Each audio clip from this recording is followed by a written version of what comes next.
Okay, well, let's meet our contestant. This is Olga George. How did you find the competition, Olga?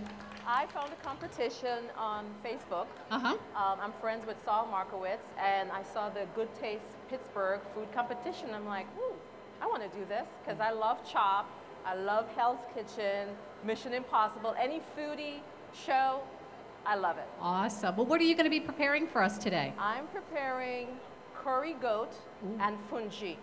What is fungi? I'll tell you. Okay, I'm going to let her do her thing. 30 minutes on the clock. And go. And you have your fan club here, I see. Club. All right. I have a little fan club. I'm also, if you want to ask people questions, I'll be down on the floor. Whenever you have a lull, just call for questions, and I'll go out and I'll get your questions, okay? Okay. Go to it. Hi, everyone. I'm Olga, and welcome to my little kitchen. I'm going to be making for you curry goat and fungi. Now, fungi is not a mushroom, and it's not something that you're going to be like, ugh, I don't want to eat that. Fungi is actually cornmeal and okra. So one of the first things you have to do is you got to start with the curry goat because that takes the longest to cook. You start up with heating up your pan, and it's a deep dish like this, and it starts to get warm. You put the oil in it. But before you start cooking, you know what you have to do? You got to prepare your goat. And what I did is something in the islands we call wash the goat. We wash the goat, we rinse it off with vinegar and water. We have to stir it up, clean it off, and it helps put a little flavor to it as well. Then we rinse off that flavoring, and then we dress it, as we like to call it back home. And that's with paprika, salt and pepper, a little dry parsley, and of course your curry seasoning. Now you dash that onto the goat. And as you sprinkle, I know a lot of people keep asking me sometimes, how much percentage of the goat do you use? Do you use just, I use 2 pounds of goat. And with my seasoning, it's hard to tell folks exactly how much seasoning when I use it because I cook with my eyes and the way my mother cooked and my father cooked. And they usually cooked by not telling me, oh, use a spoonful of this or a half a tablespoon. I have to actually watch them and how they cook, and it's like, oh, what you doing here? Like, oh, a dash of that, a sprinkling of this. What's a dash? What's a sprinkling? Oh, you'll figure it out. So I had to learn how to watch and actually look and see how the pot turned a certain color, how the food smell, and that's actually how I learned. But for you guys, I actually took the time and I started measuring. And it was so tedious. I hated it, but it's okay. So what we did, I measured everything out, and I did a tablespoon of all the seasoning except for the salt. The reason for that is that salt, if it's always easy to put more in, but it's hard to take it out. It's like, it's flavorful, but when you have too much salt, it's not tasty. Now, with the goat dressed up and looking really nice for you, and the pan, I put enough oil to cover the bottom of the pan. So now what I'm going to do is put the goat in, and you see it sprinkling, okay? I have a question for you, Olga. Where does one find goat? Oh, you not believe it. In Pittsburgh, because it's a flavorful town and has all these different ethnic groups, you find it at Holies. As I used to call it, Olies. When I first came to Pittsburgh, I used to call it Olies, but it's Woolies in the Strip District, and it has everything right there for you. No problem whatsoever. Uh-oh. Could you make this recipe with something other than goat? Oh, you can make this with stew, but the flavorings, you can use it to make it with stew or shrimp or anything like that with the seasonings, but this is particularly for the goat. Okay? So as you get your goat into the pan, you'll notice that the oil starts to turn a little yellow. That is the sign of your curry cooking inside of it. Now, a lot of people are afraid of curry because they think it's just going to smell up the place. It's not going to smell up the place. It's a nice little flavoring. Now, as you turn the goat into the pot with the oil, you'll start to notice something. It's starting to turn a little brown. This is, my mother always called it, stewing the goat. But actually it's called browning. And you're trying to brown it. You want to get all the red, when you see the red blood out, that's when you know you can make to your next step. But until that time, you don't want to, rush the process. So you're cooking the goat here and there. This is a nice stove. All my meat are nicely browned now. All the blood is gone. And now is you add your other ingredients. 1 whole green pepper, 1 whole onion, and 2 large cloves of garlic, 2 cloves of garlic, nicely diced. You get that into the pot, and then you stir it around. And as you're cooking it, did you hear, we went from a sizzle to a calm sound? That's what you have to look for. Because when you hear that, then you know, okay, the flavors are in now, the onions, the garlics, your green pepper, and you're stirring it in. You're trying to mix it in with that goat. Ooh, can you smell that? Are you guys smelling that? Ooh, but no, it's not ready to eat. If you try and eat it now, folks, it's gonna be too tough. It's just getting ready for the big dance. Is there any question about the goat? No, it does not taste like chicken, okay? But it does taste a little bit like lamb. If you're looking for a flavor component, it does taste a little bit like lamb, not like chicken. But it's tasty as chicken. A lot of people wonder sometimes why in the islands we cook with a lot of goat. It's because it's a lean meat. It's not very fattening. And as a person who's a diabetic and a cancer survivor, I'm trying to eat right and eat in a way that is better for my body. Question from the audience? What kind of goat is it? What kind of goat it is? No, what kind? What kind? What part of the goat? What part of the goat? Any part of the goat. No, I'm not kidding. Any part of the goat. You chop that baby up and you put it into the pot. Ooh, I'm sorry. I shouldn't say it like that, did I? Poor baby goat. But he's good, though.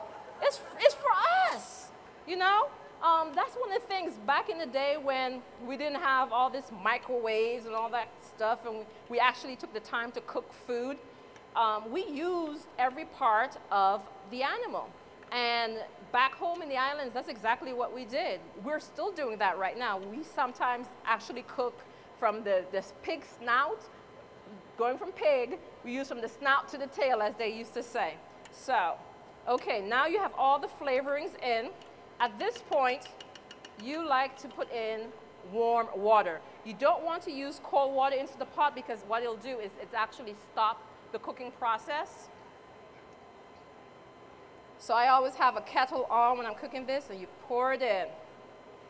Now with goat, as I said before, it's a 2-hour process. So unless you have a pressure cooker. Now, if you have a pressure cooker, I wish I had a pressure cooker. Somebody buy me a pressure cooker. Hint, hint, hint. Woo! Something's boiling over. Uh-oh. That is okra. Okay. Disaster averted. Okay. So you get your water into the pot. Olga? Yes, ma'am. Where do you get okra? Okra? Where can you buy okra? Oh, you can buy okra Anywhere? The farmer's market. And the thing is, let me move over. That's the second part of the dish. So let me go over there right now and start telling you about that.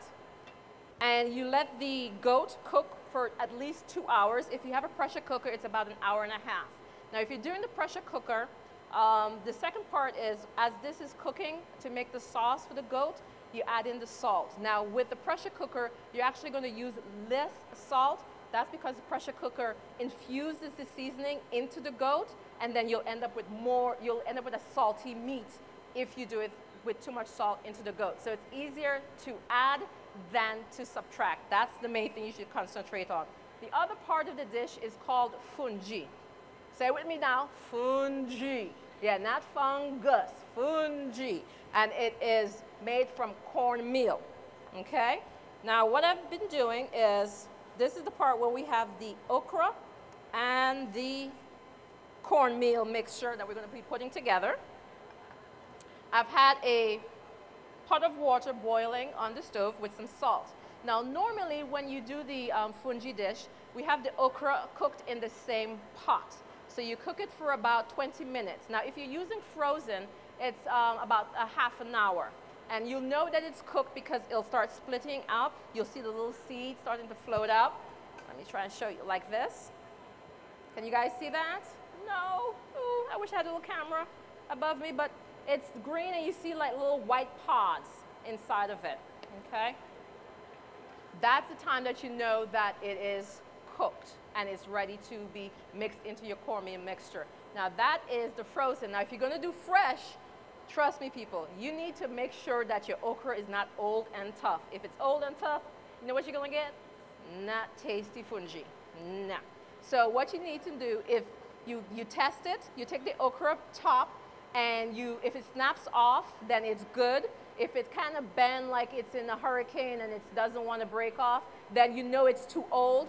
But if that's the only thing you have and you must use it, what you do is you cut off the top and the tip and then you score it. You just take your knife and you just put lines into it and you cook it for a little bit longer. So bless you. So it, it's a little bit better for you, okay? Now, what we start doing here is adding butter. Now, please do not be afraid of butter. Butter is getting a bad rap, but it's tasty, it's good, it helps your food. Back in the day when we were cooking and no one was afraid of quote unquote getting fat, and we actually did more than just drive here, drive there. And actually it's not the butter, I think it's the microwave.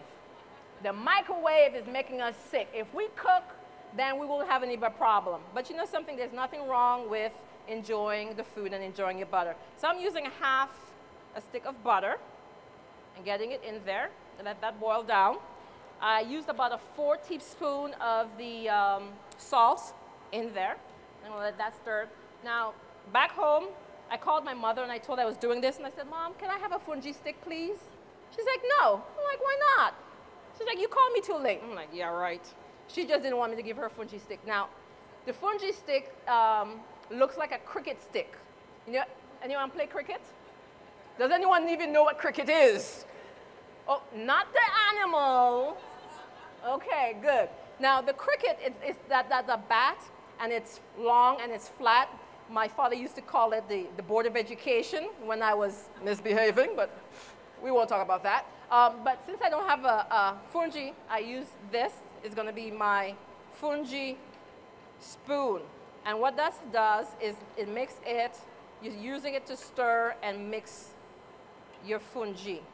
Now I'm waiting for my butter to dissolve in here. So anyone has any questions? No questions? Oh, okay. I'll just keep talking. Now, I came to the States in 1988. Came to Pittsburgh. Now everyone will think by now, honey, why haven't you lost your accent? Because I still talk to my folks back home. And when I'm finished with them, you know what happens? Yeah, the accent comes back real thick. There's nothing I can do about it. And it's okay. But I'm going to introduce you guys to, Caribbean cooking that's not Jamaican, okay? I'm not a Jamaican. I'm a Crucian, or as my mother liked to say, half Garat, because my mother and father are from the island of Antigua. Now, when people think about island cooking, they always think Jamaica, and that's okay. But I'm here to tell you there are other islands in the Caribbean, and we all have our little flavoring of foods that we would like you guys to try out. And one of the things is that, I was born and raised in St. Croix. My parents are from Antigua, and we have a lot of friends from Trinidad. And what the things that we do is that my mom will cook a dish, and my friends from St. Croix were like, oh, like pepper pot. Pepper pot is a dish from Antigua. In St. Croix, it's called callaloo. And in Trinidad, it's called ling ling.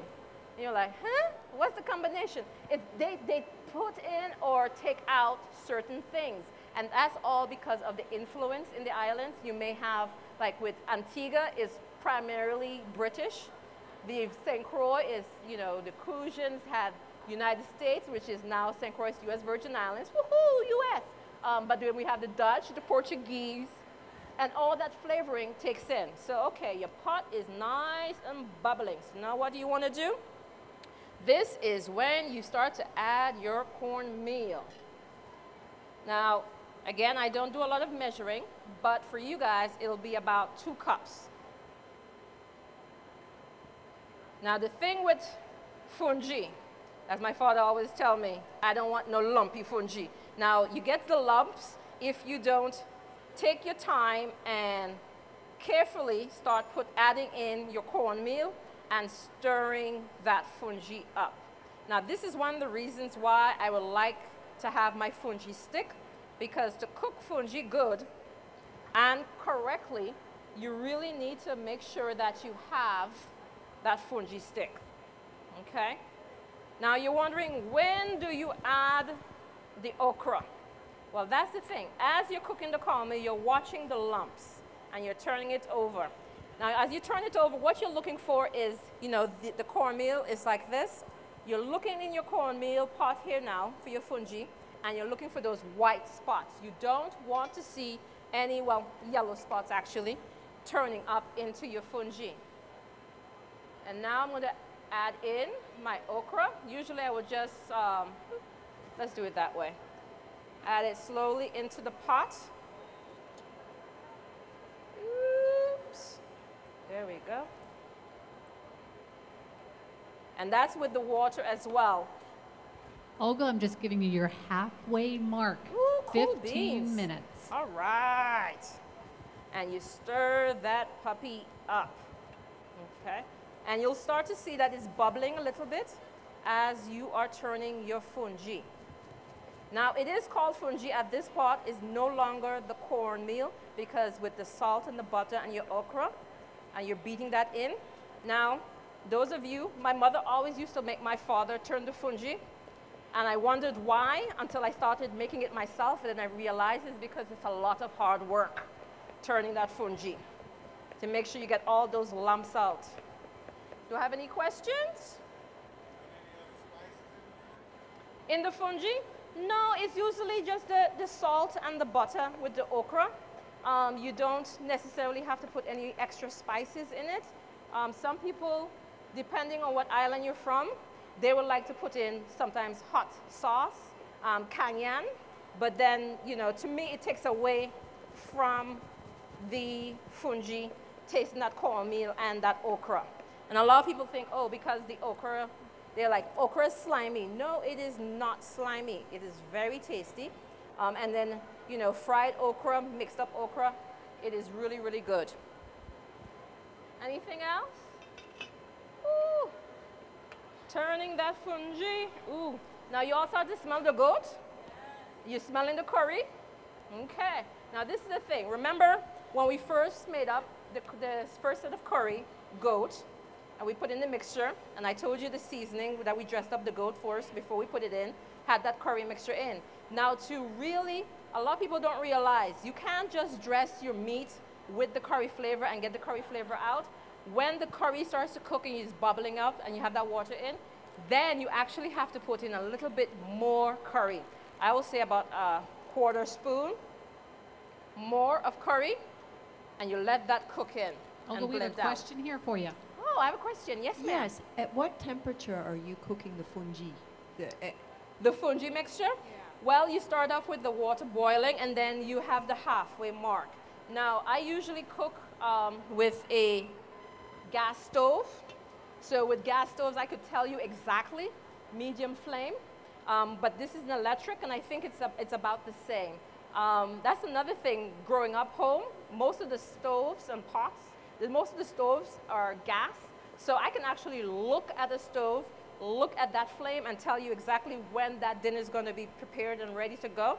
Because I have some friends, when they come for dinner, when I tell them it's going to be 8 o'clock, dinner better be ready at 8 o'clock, because they'll be talking about me. So, you know, and I try to make a good deal and get everything done. Any questions from the judges? No? You guys are just, oh, I'm sorry.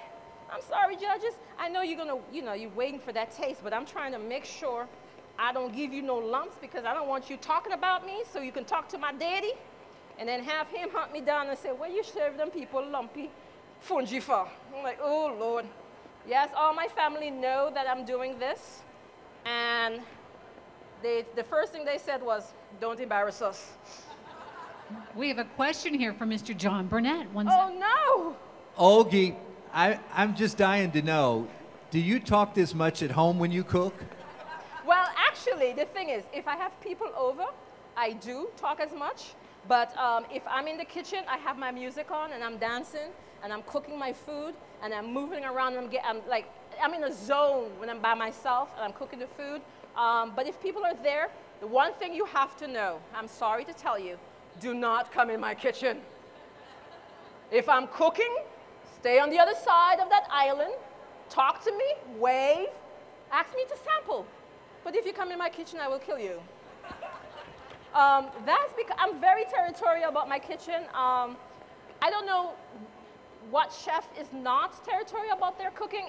Everyone's like, I have one girlfriend, she comes over and she's like, "Can I help you, Miss George?" "No." "You don't know." She's like, "You're so mean. Why don't you want me to help you?" I don't want you to help me because I know exactly where everything is, and I'm more comfortable in the kitchen just doing it myself and getting that done. Oh yeah, and you know something? When you start cooking, you start having your friends over. You know what the thing they do? They start putting in special requests. And you know where the special requests come, right? Everybody has something that they want to cook. I have one, I'll say, I won't mention her name, Dr. Joyce Mickelson Moore, who always needs to have something sweet when she comes over.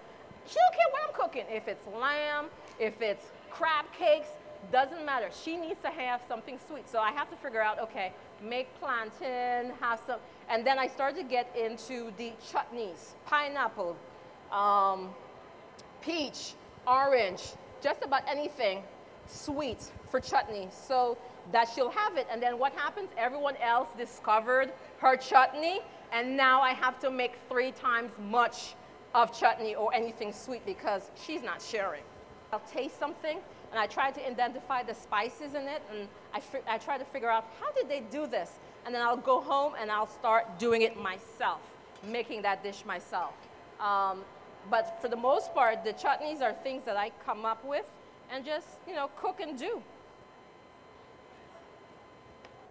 Anything else? You guys are just sitting there like la la la la la. Oh, and I'm sorry, you know something? I made enough. Well, I brought enough and I was cooking enough and I thought I was going to be able to give you guys samples. But I'm not going to be able to because I don't have enough bowls to go around, and then they told me I don't necessarily have to. But this second batch of curry goat, bless you. I hope it's not my food. Okay. Is all that spice going on? How much time I have left? I want to make sure. Woohoo! And 7 minutes. Perfecto. This is the part as a child I loved. This is when my mom used to call me over and said, "Do you want to do the bowl?" Now, doing the bowl is called rolling the fungi. So this is not getting to the consistency that I want it to be, but it's close. Hopefully I won't be embarrassing my family. You take the butter and you put it into a bowl. Just a little pat. Now let me see if I'm as good as my daddy when he's doing this. And you take out the fungi and you put it in the bowl, a couple of spoons, and you shake it. And you're supposed to shake it with the, whoo, yep, snaps. Yeah, there it goes. You're rolling the butter. Like I said, butter is your friend. You're rolling the butter into the fungi, and you're coating it and making it into a ball. Now, you just keep rolling it around. Put it with your bowl. Slide right. Okay. And this is the curry goat. Now you can tell, one of the signs that your goat is cooked that you can look for is when the meat starts to pull away from the bone. And trust me, when I do curry goat, everyone is like, okay, give me the piece of bone so I can chew on it. And as my dad says, give the dog hiccup, because there's no flavoring for the dog left. So I'm going to serve the judges. Whoopsie. And I just walk right in front here. Monsieur? I really should serve the ladies first, but I'm sorry. Oh, you're such a gentleman. Okay. Is there any other questions? No questions? It's okay. So I'm going to make another one here. Roll that puppy up. Now, you know something? I love to eat. I can't help it. Having a mother and a father who cooked so well, and a brother who was very adventurous in his cooking as well. My big brother, Martin, he used to come up with some combinations when my mom and dad were working, and he was responsible for cooking. And he did this dish with, of all things, lamb.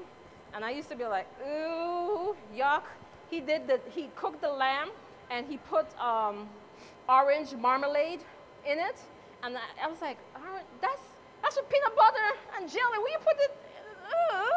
But trust me, honey, it tasted so good. I try and do that now, but I can't get it exactly like my brother. But that's okay, because, you know, when you're cooking, remember, it doesn't have to taste like mine. It just has to taste like yours, because cooking is all about flavoring, how you want it to flavor, and actually your touch, because, you know, I can give you the exact recipe, but because of your hands and the love that you're putting into it, it's going to taste different. You know, it may actually even taste better than mine, so don't worry about it. Okay, another one. Here you go. Now with the fungi, the thing about it is, you notice I'm serving them with a fork, and people are like, well, how are you going to eat that with that goat? The idea is to mash the fungi, season the fungi into the goat water, and get that flavoring up into it. And you just put it, another last one here. Any other questions? Don't be shy, people, come on. You know, don't say, I wish I had asked her that. And then you can't find me because I'm going to be running out of this place by the time it's over. It's noon now. I'm sorry, sweetie. How you describe the taste of fungi? Anyone eats catfish? Catfish with the cornmeal?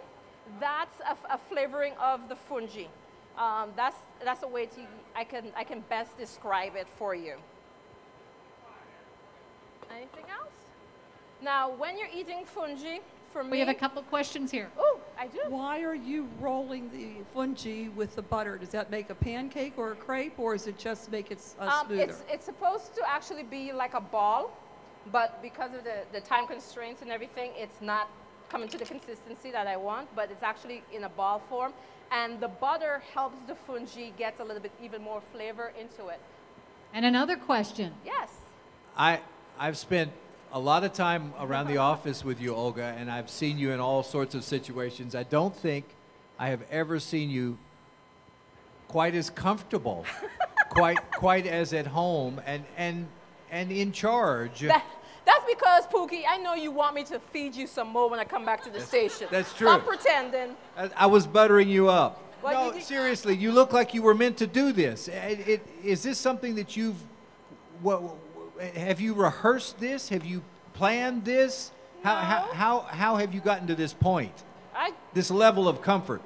I just cook. I mean, cooking is my thing. You know, as you well know, as you eat, you know, one time I made my island rum cake, and that one over there ate a big slice after I told him not to, went on the air and said, if I'm a bit tipsy, people, it's because I ate Olga's rum cake. Guess who called? My boss. He's like, you know, I'm like, no, that's just John. That's just John. And then he said, you better save me a piece. And I did, and after that, I have to cook island rum cake every year because of that one. But no, this is something I enjoy. I enjoy cooking. It's a way for me to share my love, you're welcome, with people.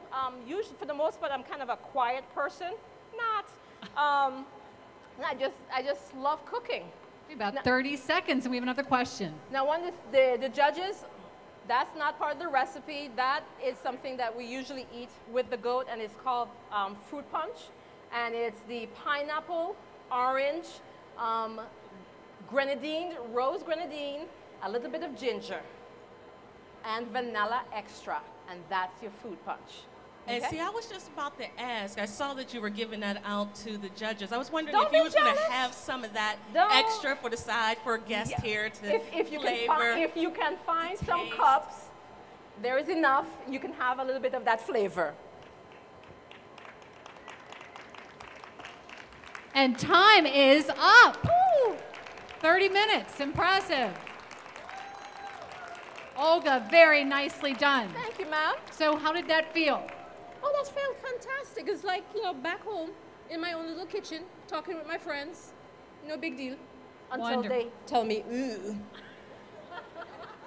Well, we are going to, while we get Olga cleaned up and we are going to get ready for our next presentation, we're going to take a little, maybe like 5-10-minute deliberation, judges, and we will have a winner determined here very shortly. So hang tight.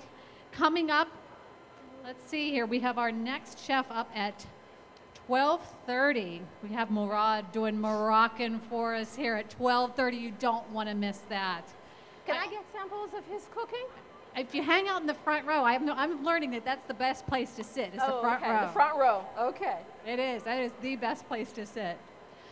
While we have a few minutes and while the judges are deliberating, I just wanted to again thank our sponsors today. We have some wonderful folks. If you've been around, we have wonderful partners here today, but in particular, we want to thank Lucci Kitchens for providing this great kitchen for our chefs to be working on today, I'm trying to figure as out well as how to- Foodland. And in the kitchen, that's located in the Strip District, they're here today, right over here about in the center of the floor, and Dawn's Appliances that brought us the heat and the cool for our presentations today. So hang tight. We'll be talking to the judges shortly, and we'll see who our food star is this year. And again, I think this is something for Good Taste Pittsburgh we're going to be doing next year as well. So if this is something that interests you, watch online, check Good Taste Pittsburgh out on Facebook, and they are really great about getting notifications out when you see it come. When you see it starting to come, enter. You know you want to do it. All right, we'll be rolling up here. Come on up here, ladies. And I also want to introduce the fabulous lady who had this idea for Good Taste Pittsburgh about 7 years. Well, it's probably been in the hatching for many, many years, but she has been running the show now for 7 years. She does an awesome job. If you don't know Dee, you need to know Dee. This is Miss Dee Weinberg. And I'm going to turn things over to her to announce the winner. Hi, everybody. Great job, both of you. For the first annual Good Taste Pittsburgh Food Star, this was just stellar. Thank you both. We have the determination by the judges, and there are no losers in this, but we do have a winner. And Olga, congratulations. You are very first. Don't cry, you'll get me cry. Very first Good Taste Pittsburgh Food Star. Congratulations. You get the coveted Gold Spatula Award. You get your check for $1,000. And a full set of cookware from All Clad. Thank you, All Clad. And the title. And the title. And the title. Would you like to say a few words? You know, Meredith and I are friends. We've known each other for a very long time. And when I realized, I didn't know she was in the competition until we went to the semifinals and I saw her and I'm like, what you doing here? She's like, what you doing here? I'm like, I'm cooking. Oh, great. So I have to be nice now. But we weren't nice to the other competitor. No, I'm kidding, we were. But this is such a great opportunity, and I'm so thankful that I won, especially with these new pots and pans. I'll have some friends over. We can break them in. And with my spatula, I'm going to spread food and love around the Pittsburgh area.